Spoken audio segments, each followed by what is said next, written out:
Okay, so I was putting that gen set in here, that's where I wanted to go.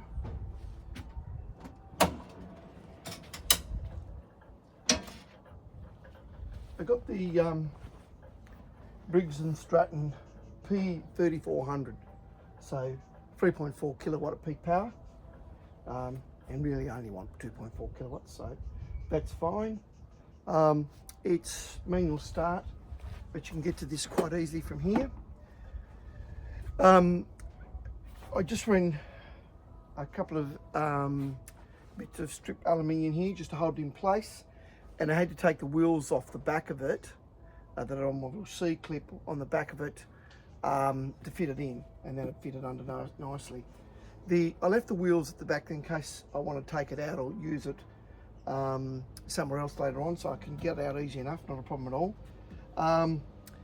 I would suggest that you're probably going to have to grab this and stick it on the ground if you're going to leave it for a long time. It has a carbon monoxide indicator on it, and that goes off just because the smoke builds up in here. So I might think about running an exhaust off the back, fitting an exhaust to it that maybe just shoots up here. I'll see. I don't use it much, and I'm assuming I'll probably just chuck it on the ground and go from there. Anyway, so that's how the genset went. So it fit in there quite nicely. As I said, removing the back wheels, and that was fine. A couple of aluminium strips on the front feet, hold it in place, and it's good as gold. Sits in there quite nicely. So remember I did say before about me generator, I had the exhaust problem, so I've got a bit of exhaust pipe on here, bent it up, had to pull that off to get to it. I'm going to reattach it here, and I had to drill out a hole here to get the exhaust down. Chinese steel, well, it might not be Chinese steel, but if it is Chinese steel, regardless, you've got to get that spray painted straight away, or it'll just rust and be a nightmare. So I'll give this a bit of a spray, put it through, screw off the exhaust to the gen set, and then I'll install it again and give it a go, and hopefully the exhaust will go down here and not in the box like it did last time and cause the carbon monoxide filter to go off. Anyway, okay, we'll see how we go. Now the test is, does it work? And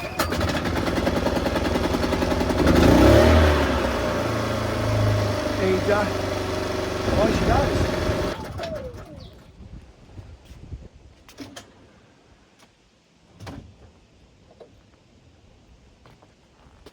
And so I've been able to put the handle, everything back on. No worries, that was the exhaust off my old boat when I did the diesel heater for my boat. That's where that exhaust come from. So down there you can see where the exhaust pipe goes through, and I just used some rope that goes on the wood heater to go around it to stop it vibrating because it was vibrating badly. And that's what it looks like from under. And like anything, we have to test it. I just want to test to make sure that the wood heater cord is not going to get too hot and it doesn't vibrate out of place. But at the moment, before the exhaust is just hitting the metal, ding ding ding, making a little noise and racket.